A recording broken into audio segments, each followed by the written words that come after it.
What if the main thing keeping your A1C elevated isn't the foods you're eating, but the order you're eating them in? You could be eating all the right things. Lean proteins, vegetables, whole grains. And still watching your A1C climb higher every 3 months because nobody ever told you that sequence matters more than selection. You've tried everything. You've cut out sugar completely. You've started counting every carbohydrate.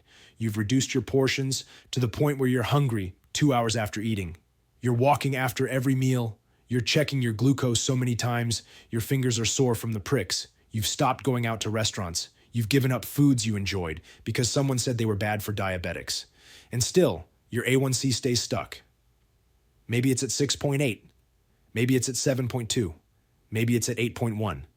And you have no idea why, because you're doing everything the pamphlets and your doctor told you to do. You follow the rules. You're not cheating. You're trying so hard. And yet every 3 months, when you get those lab results back, the number either stays exactly where it was, or worse, it creeps up. The frustration is real. The confusion is real. And the worst part is feeling like your body has turned against you, even though you're fighting for it every single day.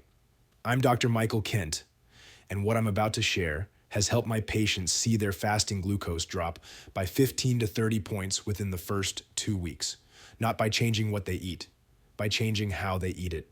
Today I'm going to show you exactly why the sequence of your meals matters more than the meals themselves when it comes to lowering your A1C.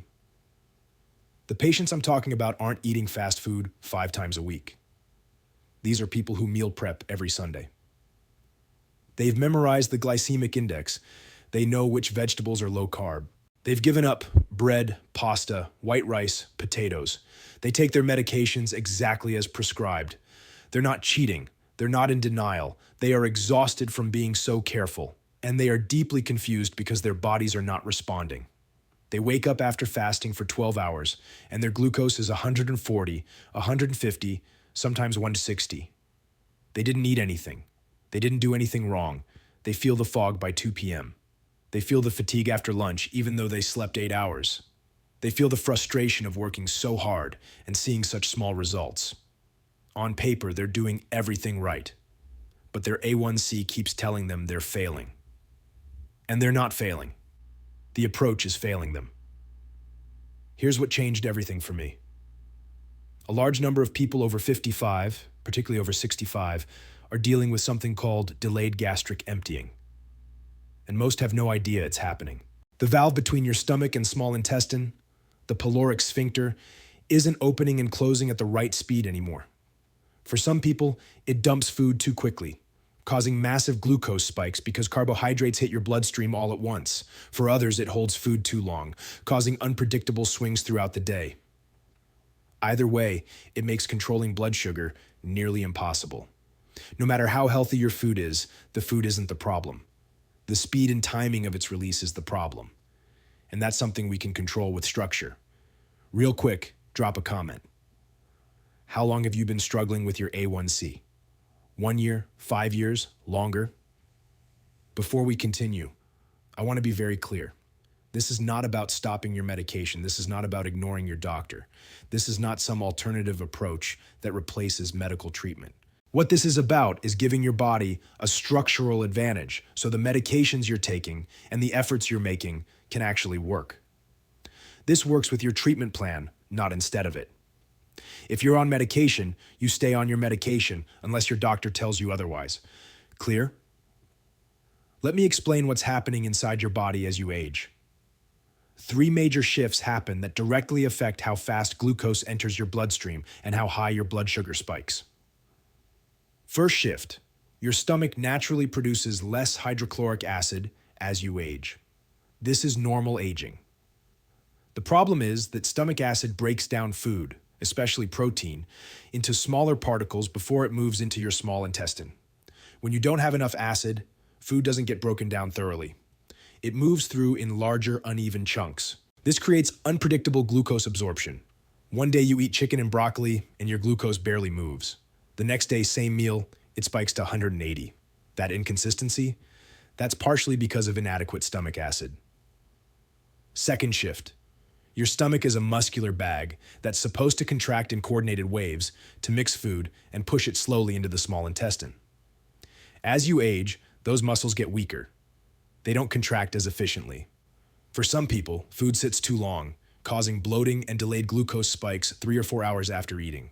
For others, the valve opens too easily and food dumps into the intestines too fast, causing rapid spikes within 30 to 45 minutes. Either way, your blood sugar becomes unpredictable. Third shift. Your pancreas might still produce insulin fine. That's not the issue for most people with type 2 diabetes. The issue is that receptors on your muscle cells, liver cells, and fat cells stop responding to insulin as quickly. Think of it like a rusty door. The key still works, but it takes longer to turn. So even though your pancreas releases insulin, your cells are slow to let glucose in. The glucose stays in your bloodstream longer. Over time, this creates a pattern where your blood sugar is always just a little bit too high. And that 3-month average, your A1C, reflects that constant elevation. Now here's the key to everything. When you eat carbohydrates first, even healthy carbs like oatmeal, whole grain toast, or a banana, they move through your stomach quickly because they don't require much breakdown. They hit your small intestine fast, they get absorbed fast. Your blood sugar spikes, your pancreas dumps insulin. But because your cells are slower to respond, that glucose stays elevated longer than it should. Over weeks and months, your body is always playing catch-up.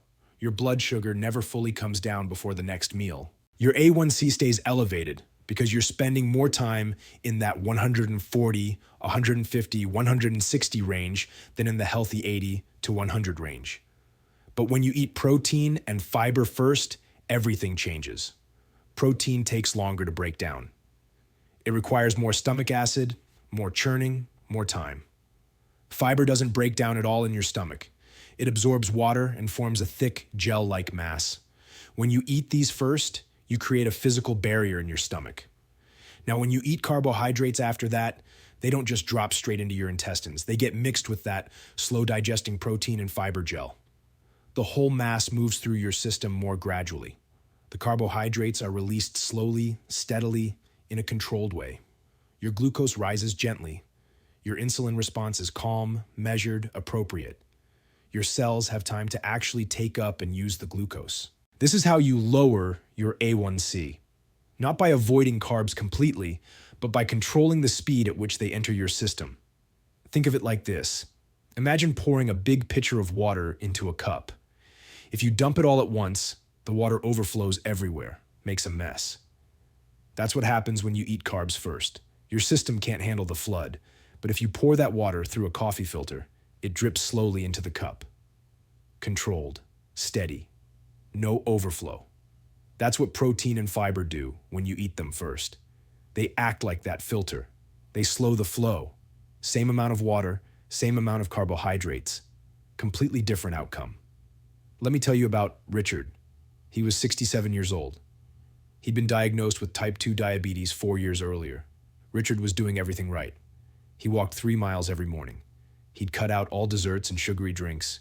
He ate lean meats, vegetables, and whole grains. But his fasting glucose every morning was between 135 and 150. His post-meal numbers spiked into the 180s and 190s. He felt defeated. He felt like his body was broken. I asked him to walk me through a typical meal. What does dinner look like?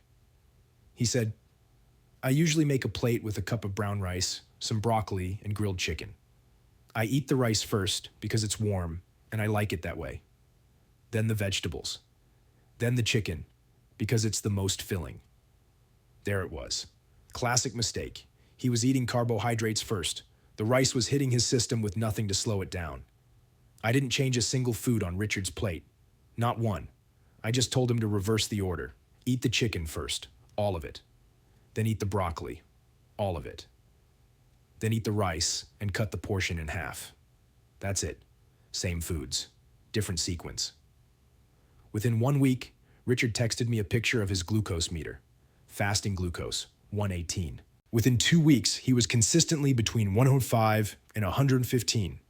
Within 3 weeks, he was in the high 90s most mornings. His post-meal spikes dropped from the 180s to the 130s, then to the 120s. But here's what really mattered to Richard. It wasn't just the numbers. He told me, I can think clearly again in the afternoons. I don't need to nap after lunch anymore. I'm not waking up at 3 a.m. with my heart pounding. I have energy to play with my grandkids. That's what stable blood sugar feels like. It's not just about the meter. It's about how you feel, how you function, how you live.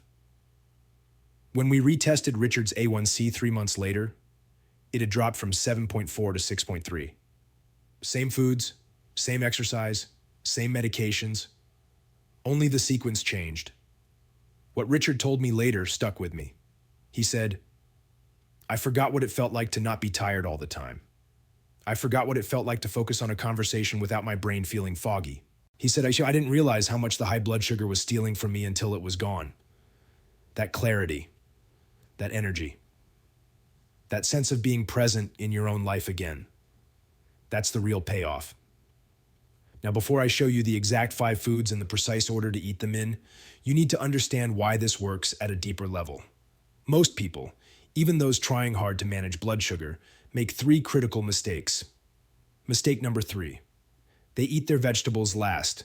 They think, I need to fill up on protein and carbs first, and then if I have room, I'll eat the salad. But by doing that, they've already let the carbohydrates hit their system with nothing to slow them down. Mistake number 2. They eat fruit on an empty stomach because they think it's healthy, and fruit is healthy. But when you eat an apple or banana first thing in the morning with nothing else, the natural sugars spike your glucose faster than almost anything. Faster than toast, faster than oatmeal. Because there's no protein, no fat, no fiber to slow it down. Mistake number 1. They avoid all fats because they've been told fat is bad. And so they eat dry chicken breast, steamed vegetables with no oil, fat-free dressings. But fat is actually one of the most powerful tools you have for slowing gastric emptying and blunting glucose spikes. When you add healthy fats to your meal, your stomach holds food longer, releases it more slowly, and your blood sugar stays more stable. Avoiding fat completely is sabotaging your own blood sugar control. What I'm about to teach you, I call the first bite protocol, because the first bite you take sets the tone for how your entire digestive system handles that meal. Here's exactly how to do this. I'm going to give you 5 foods and the exact order to eat them in. This is not complicated. You don't need special equipment. You don't need expensive supplements. You just need to be intentional about sequence. Food number 5, protein. This is your eggs, fish, chicken, turkey, beef, pork, lamb. If you're vegetarian, this is your tofu, tempeh, lentils, chickpeas. You eat this first. Every single meal, even breakfast. Protein takes the longest to digest. It requires the most stomach acid. It signals to your brain that you're eating a real meal. When protein goes in first, it slows gastric emptying immediately. Food number 4, fibrous vegetables. This is your spinach, kale, broccoli, Brussels sprouts, asparagus, cauliflower, zucchini, bell peppers. Anything green and leafy or crunchy and fibrous. You eat this second, right after your protein. The fiber doesn't get digested in your stomach at all. It just sits there absorbing water, creating a thick gel that traps carbohydrates and releases them slowly. This is your buffer, your insurance policy against blood sugar spikes. Food number 3, healthy fats. This is your olive oil on your salad, your avocado on your eggs, your handful of almonds or walnuts, your seeds, chia, flax, hemp. You add this to your protein or vegetables. Fat delays stomach emptying even further. It helps you feel satisfied. It blunts the glucose curve. Food number 2, fermented foods. This is your sauerkraut, kimchi, unsweetened yogurt, kefir, pickles. You only need a small serving, 2 tablespoons, 3 tablespoons, maybe a quarter cup. The point is they contain beneficial bacteria, probiotics that help regulate glucose metabolism in your gut. Your gut microbiome plays a massive role in blood sugar control. Food number 1, resistant starch. This is your lentils, chickpeas, black beans, white beans, green peas. Or, and this is interesting, cooked and then cooled potatoes or rice. When you cook a starchy food like a potato or rice and then let it cool in the refrigerator, the starch changes structure and becomes resistant to digestion. It acts more like fiber than regular carbohydrate. It feeds your gut bacteria without spiking your blood sugar. You eat this last. Small portion, half a cup, maybe 3/4 if you're really active. This is the last thing to go in. Let me say it again. Protein first. Vegetables second. Fats with your protein or vegetables. Fermented foods as a small side. Resistant starch last, small portion. Every single meal. Breakfast, lunch, dinner. This is the sequence. This is the first bite protocol. Now let me tell you what to expect week by week. Week 1. You might actually feel hungrier than you're used to. This is normal. Your body has been running on quick glucose hits for months or years. When you stabilize your blood sugar, your brain is confused. Your fasting numbers might only drop by 5 or 10 points. That's okay. Your body is adjusting. Don't panic. Don't quit. Week 2. This is when you'll notice you're not crashing in the afternoon anymore. That 2 p.m. slump where you needed coffee or a nap? It's not as intense. Your energy feels more stable. Your fasting glucose should drop another 10 to 15 points. You're probably in the 110s to 120s now. Week 3. This is where most people see the breakthrough. You wake up and check your glucose, and it says 98 or 102 or 95, and you check it again because you think the meter is broken. But it's not. Your morning numbers are consistently below 110 now, sometimes below 100. You don't have brain fog anymore. You're not getting intense cravings at night. You feel clear, focused, energized. This is what stable blood sugar actually feels like. Let me tell you about Melissa. She was 62 years old. She'd been type 2 diabetic for 8 years. She was on metformin 1,000 milligrams twice a day. Her A1C was 8.1. That's the range where you start worrying about complications like nerve damage and kidney issues. Melissa was also a lifelong vegetarian. She didn't eat meat, fish, or eggs. So we adapted the first bite protocol for her. We started every meal with plant-based protein. Lentils, black beans, chickpeas, or tempeh. Then she ate her greens. Spinach, kale, arugula. Then she added healthy fats. Tahini, olive oil, avocado, nuts. Then a few spoonfuls of fermented pickles or sauerkraut. And finally, a small portion of quinoa or sweet potato or brown rice. Different foods than Richard, different dietary restrictions, but same structure, same sequence, same principle. In 12 weeks, Melissa's A1C dropped from 8.1 to 6.9. That's a drop of 1.2 points in 3 months. Her doctor reduced her metformin dose from 1,000 milligrams twice a day to 500 milligrams twice a day. Her fasting glucose went from the 160s to the 110s, and sometimes lower. And Melissa told me, "I haven't felt this good in years. I thought this was just how life was going to be. I didn't know I could feel like this again."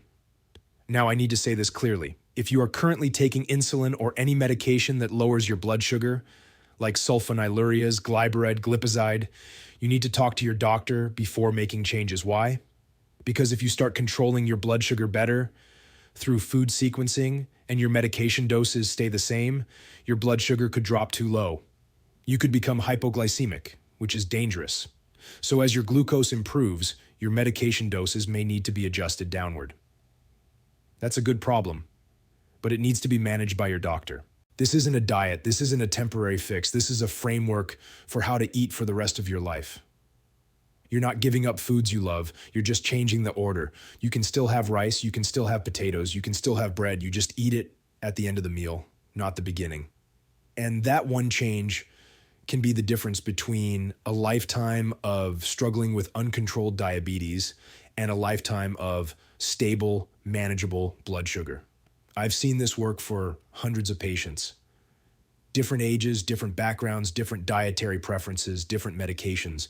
But the principle works because it's based on biology, not trends or fads.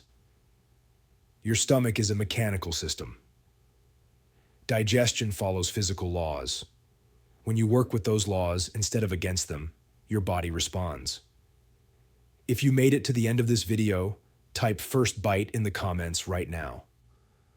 I want to see who's actually serious about lowering their A1C. Type "first bite" if you're committed to trying this. And if you know someone struggling with blood sugar, share this video with them. Send them the link right now.